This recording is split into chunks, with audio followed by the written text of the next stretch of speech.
A'udzu billahi minasyaitonir rajim. Bismillahirrahmanirrahim. Assalamualaikum warahmatullahi wabarakatuh. Nawaitul arba'in, nawaitul uslah, nawaitul khalwah, nawaitul itikaf, nawaitul rabbana bisuluk intusam al-'azim fi hadzal masjid fi hadzal jami'. Ilahi anta maksudi wa ridhaka matslubi. Atini muhabbataka wa ma'rifatika nasru min Allah wa fadlun kharib. A'udzu billahi minasyaitonir rajim. Bismillahirrahmanirrahim. Ya ayyuhalladzina amanu atiullaha wa atiur rasul wa ulil amri minkum. Distur ya Sayyidi, madad madad madad ya Imam Rabbani, madad ya awliya Allah. Nilai seseorang berhubungan dengan cara dia menilai waktunya. Oleh Maulana Syekh Muhammad Nadim Adil Al-Qubrusya Khanikat Sarusraw, yang dipetik dari buku Ocean of Unity. A'udzu billahi minasyaitonir rajim. Bismillahirrahmanirrahim. Waktu ada di tangan Tuhan. Artinya waktu menggerakkan segala sesuatu agar sesuai jalur menuju takdir yang telah ditetapkan. Ada yang mampu memahami lintasan waktu dan mengamatinya dengan mata kebijaksanaan.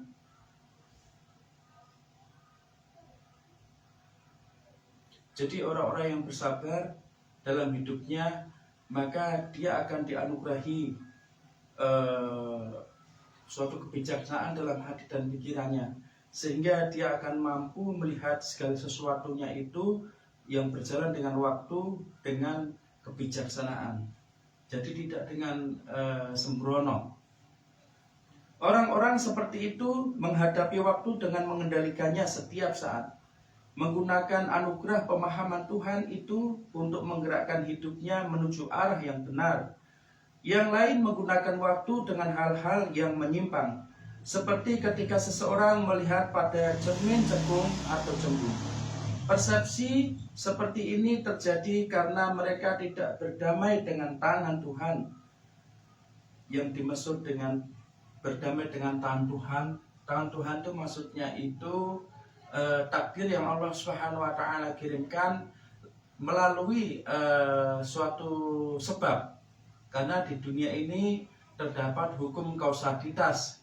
Jadi Allah Subhanahu wa taala akan mengirimkan alat untuk menguji kita atau membuat pola hidup kita itu menjadi berwarna. Misalnya Allah Subhanahu wa taala kirimkan seseorang untuk mengganggu kita, atau Allah Subhanahu wa taala mengirimkan seseorang untuk senang bersama kita. Itu mereka semua adalah alat atau tangan Tuhan. Maksudnya seperti itu. Atau hal-hal yang terjadi dalam hidup kita, segala sesuatunya itu pasti melalui tangan Tuhan, atau melalui tajalli, atau melalui alat yang Allah Subhanahu wa taala kirim dalam kehidupan kita semuanya, kehidupan kalian semuanya. Jadi ketika seseorang ingat dengan Allah Subhanahu wa taala, maka dia akan ingat bahwa segala sesuatu itu pasti ada maksud dan tujuan atau ilmu atau hikmah dari kebijaksanaan ilahiyah. Atau jika seseorang itu ingat dengan Allah Subhanahu wa taala, maka dia akan mengetahui atau mengerti atau bahkan memahami bahwa dari setiap peristiwa, dari setiap kejadian, dari setiap segala sesuatu itu ada Allah Subhanahu wa taala di balik dari semua itu. Makanya Allah Subhanahu wa taala mengatakan innallaha ma'as sabirin. Artinya Allah Subhanahu wa taala berada di balik semua hamba-hambanya, baik muslim maupun non muslim, baik jin maupun manusia, baik hewan maupun angin, dan baik semua makhluk yang Allah Subhanahu wa taala kirimkan, baik di dunia ini maupun dalam alam kegaiban, baik ruhaniyah maupun jasmaniyah, dunia maupun akhirat. Semuanya itu ada Allah Subhanahu wa taala yang berperan penting di balik segala sesuatunya. Jadi jika kita ingin mengenal Allah, jika kita ingin mendapatkan ilmu dari Gusti Allah, jika kita ingin bersama Allah Subhanahu wa taala, maka pasti kita harus melewati tangan Tuhan tersebut, atau kita harus melewati segala sesuatu yang Allah Subhanahu wa taala kirimkan dalam hidup kita, baik itu buruk maupun baik, senang maupun sedih, susah maupun kemudahan dan sebagainya dan sebagainya. Karena segala sesuatunya itu merupakan alat yang Allah Subhanahu wa taala kirim atau pesan dari Allah Subhanahu wa taala yang Allah kirim untuk menguji hati kita. Begitu. Makanya ketika kita mampu bersabar, maka kita akan bersama Allah Subhanahu wa taala. Shallu ala Nabi Muhammad. Persepsi seperti ini terjadi karena mereka tidak berdamai dengan tangan Tuhan, belum memahami alasan mengapa Tuhan membatasi dunia, ruang, dan waktu. Tuhan bermaksud memberi sebuah kesempatan untuk menyempurnakan diri kita, guna meraih atribut-atribut sucinya melalui berbagai usaha kita ketika menghadapi situasi yang sulit. Hal ini mempersiapkan diri kita untuk hari pertemuan kita kembali dengan Sang Khalik. Mengapa Allah Subhanahu wa taala lebih banyak mengirimkan pesan-pesan melalui situasi yang sulit bagi hamba-hamba yang dicintainya? Kenapa demikian? Karena situasi yang sulit atau tidak mudah atau getir itu membuat hamba tersebut lebih banyak berbicara dengan hati nurani, atau berbicara dengan batiniahnya, atau berbicara dengan hatinya, atau berbicara jiwanya itu dengan Tuhannya, dengan Allah Subhanahu wa taala. Namun ketika Allah Subhanahu wa taala mengirimkan sesuatu kesenangan yang menjadikan alatnya, biasanya seseorang itu lebih cenderung berbicara melalui egonya, hawa nafsunya, atau keinginan-keinginannya. Itu maksudnya. Jadi jika kita diuji oleh Gusti Allah, diberikan suatu kegetiran mungkin, atau mungkin penderitaan, mungkin saja karena Allah Subhanahu wa taala mencintai kita, dan Allah Subhanahu wa taala ingin memiliki hubungan lebih privasi lagi dengan kita, bersama kita. Shallu ala Nabi Muhammad. Dalam sebuah hadis qudsi, Tuhan mengatakan, keturunan Adam alaihissalam menyumpahi waktu, dan akulah waktu. Di dalam tanganku berada lintasan siang dan malam. Bagi mereka yang belum memahami kebenaran ini, waktu terasa berjalan dengan cara yang mengganggu dan tak menentu.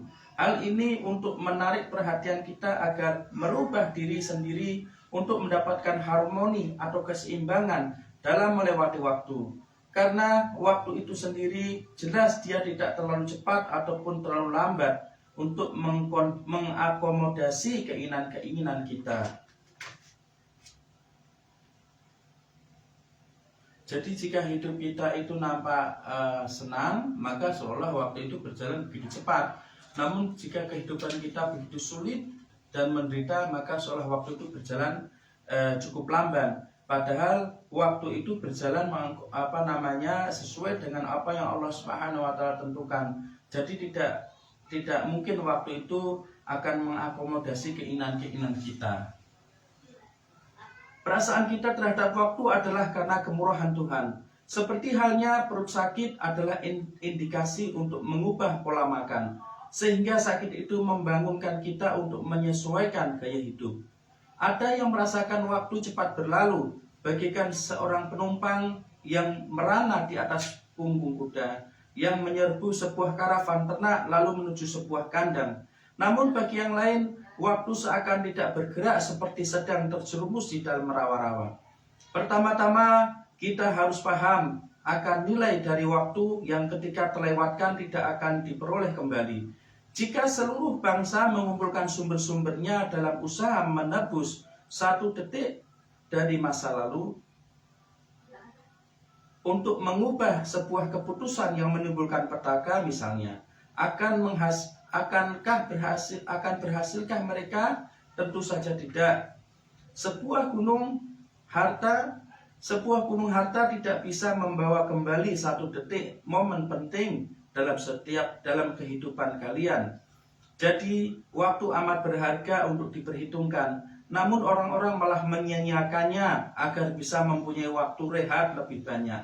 Jadi banyak orang itu seperti kita semua itu malah menyia-nyiakannya, seolah waktu tidak memiliki harga atau tidak bernilai. Makanya kita bermalas-malasan, tidak mau berusaha, tidak mau beribadah, tidak mau buat amalan, tidak mau bekerja, dan sebagainya dan sebagainya. Kita malah sukanya duduk belongklang-ongklang begitu. Dengan kemalasan kita menunda-nunda. waktu ibadah, waktu buat amalan, atau menunda-nunda waktu untuk bekerja.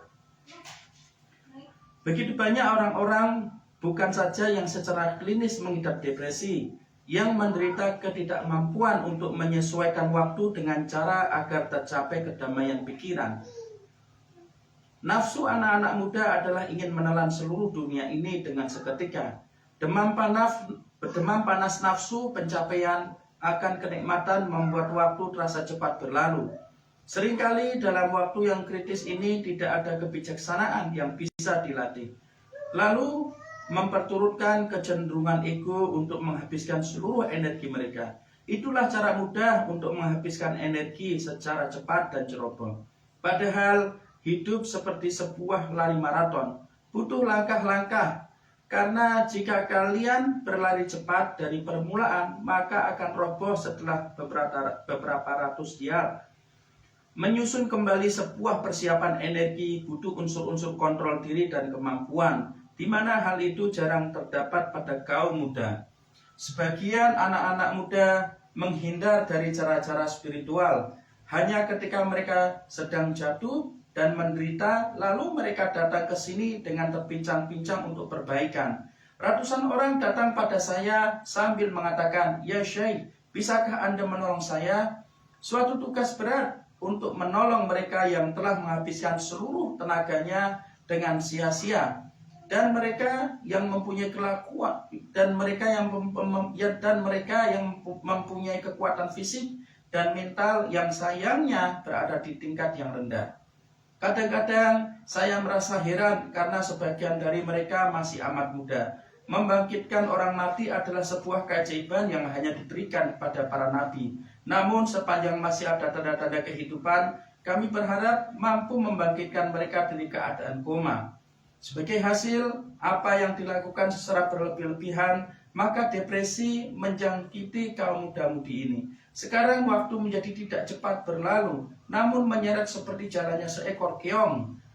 Seorang yang depresi berharap waktu akan cepat berlalu, namun kenyataannya berlawanan.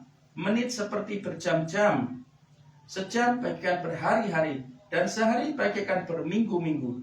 Biasanya orang-orang yang energinya tidak tersalurkan dengan cara yang bermanfaat dan merasa tidak berhasil dalam hidupnya akan terjangkit perasaan seperti ini. Begitu bodoh bagi mereka yang berharap bahwa waktu akan cepat berlalu, karena seperti yang telah kita sebutkan, waktu bagaikan sebuah perhiasan yang tidak ternilai. Dalam Thariqah Naqsbandi yang mulia ini, kita mempunyai sebuah peraturan yang menonjol. Nilai seseorang berhubungan dengan cara dia menilai waktunya. Jika kalian merasa waktu kalian sebagai sebuah beban yang tak berguna dan berharap untuk cepat berlalu, maka kalian akan menjadi sebuah beban di muka bumi ini. Dan lebih baik kalian berada di bawahnya daripada di atas bumi. Mengapa? Karena kalian dengan ceroboh memboroskan satu harta yang tak ternilai, yaitu energi vital kalian. Sekarang, harta tak ternilai yang lain yaitu waktu, bukan menjadi semacam kemakmuran di tangan kalian, tetapi menjadi timbunan tak terukur di bawah tanah yang telah kalian kubur. Bersikaplah bijaksana dengan energi vital kalian, sehingga nilai dari waktu termanifestasi dalam hidup kalian. Jika kalian menjaga waktu kalian layaknya permata, maka kalian akan diagungkan di mata orang-orang dan di hadirat ilahi, di sini dan di akhirat kelak. Ada sebuah ungkapan, seorang sufi bagikan seorang anak kecil bagi waktunya. Artinya, seorang sufi memperlakukan waktunya dengan pemujaan dan rasa hormat yang sama seperti terhadap orang tuanya sendiri. Sikap baik terhadap orang tua adalah kewajiban utama dalam agama. Dalam Thariqah Sufi, kita ditekankan untuk menghormati waktu sebagaimana kita menghormati ayah dan ibu kita. Seorang darwis sejati tidak akan pernah melewatkan sebuah momen dengan percuma, namun menangkapnya seperti seorang joki terlatih yang mengendalikan kudanya, menggunakan kecakapan seperti itu agar waktu berjalan dengan arah yang benar dan dengan kecepatan yang tepat. Lihatlah seorang darwis sejati. pasti kalian akan menemukan mereka sibuk dengan sesuatu yang berguna, tidak pernah melakukan aktivitas yang merugikan atau yang sia-sia. Jika seseorang mampu menuntun dirinya sendiri pada perbuatan-perbuatan yang mengarah pada kesempurnaan, maka dia tahu apa yang harus dilakukan. Mata hatinya tidak pernah buta, dia waspada akan tanda-tanda akan segala hal yang sedang dihadapinya. Grand Syekh kita Qudusurahu sering mengatakan, usahakan untuk menenun ruang dan waktu kalian meninggalkan warisan kekal di dunia ini, dan terhormatlah karenanya di sini dan di akhirat kelak. Bagi pengikut thariqah, menyanyikan waktu secara ceroboh atau mengisinya dengan aktivitas yang tidak berguna adalah dosa besar. Bagi pengikut thariqah, menyanyikan waktu secara ceroboh atau mengisinya dengan aktivitas yang tidak berguna adalah dosa besar. Jagalah energi vital dan waktu berharga kalian. Jadikan tiap saat menjadi berguna. Wa minal taufiq. Al-Fatihah. A'udzu billahi minasyaitonir rajim. Bismillahirrahmanirrahim. Alhamdulillahirabbil alamin arrahmanir rahim maliki yaumiddin. Iyyaka na'budu wa iyyaka nasta'in. Shiratal mustaqim. Shiratal ladzina an'amta 'alaihim ghairil maghdubi 'alaihim waladdallin. Amin. Kita hadiahkan Fatihah kepada seluruh keluarga kita semuanya, dan keluarga kalian semuanya menyimak video ini yang tidak sempat kita sebutkan namanya satu persatu. Al-Fatihah. A'udzu billahi minasyaitonir rajim. Bismillahirrahmanirrahim. Alhamdulillahirabbil alamin arrahmanir rahim maliki yaumiddin. Iyyaka na'budu wa iyyaka nasta'in. Ihdinas siratal mustaqim. Siratal ladzina an'amta 'alaihim ghairil maghdubi 'alaihim waladdallin. Amin. Wassalamualaikum warahmatullahi wabarakatuh. Sampai berjumpa kembali pada subah berikutnya. Shallu ala Nabi Muhammad. Alhamdulillah. Bismillahirrahmanirrahim.